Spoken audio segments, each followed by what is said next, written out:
Hello အားလုံးပဲမင်္ဂလာပါဒီဗီဒီယိုလေးကတော့ Facebook page ဖွင့်နေလေးကိုပြပြပေးတော့မှာဖြစ်ပါတယ်စလိုက်ကြရအောင်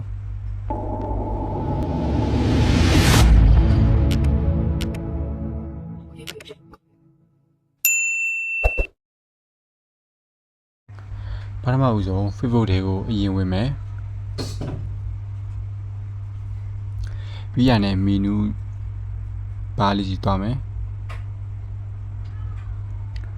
ပြီးပေါ်နဲ့ဆွဲတင်လိုက်စီမောကိုနှိပ်မယ်ပြီးအောင်မှာ page ဆိုတာလေးရှိရနော်အဲ့ဒီ page ဆိုတာလေးကိုနှိပ်မယ်အဲ့ဒီ page ဆိုတာလေးကိုနှိပ်မယ်ပြီးတော့ရင်တော့မှာ create ဆိုတာရှိရနော်အဲ့ create ဆိုတာလေးကိုနှိပ်မယ်ပြီးရင်မှာ personal နဲ့ professional ရှိရနော် professional ကိုရွေးရမှာဖြစ်ပါတယ်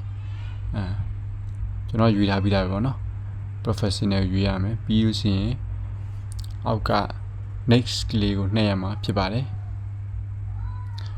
ဒီနေရာလေးကတော့ page ကိုရဲ့ page name လေးကိုထည့်မှာပေါ့နော်ကိုဘယ်လိုထည့်ရင်လဲပေါ့ကျွန်တော်ကတော့ online shop လို့ပဲထည့်ထားပါတယ် online shop ပြီးရင်မှာ next ကလေးကိုနှိပ်လိုက်နော်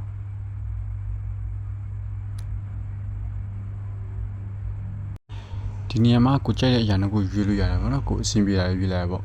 ကိုပစ္စည်းရောင်းမလားကျမနဲ့လာပါလားပေါ့နော်ဒီနေရာလေးမှာ next ကလေးကိုနှိပ်မယ်နော်ဒါကတော့ကိုရဲ့ Facebook တွေက friend ကို invite လုပ်ရပါဘောနော်ဒါပေမဲ့ next လေးကိုနှိပ်လိုက်ပါ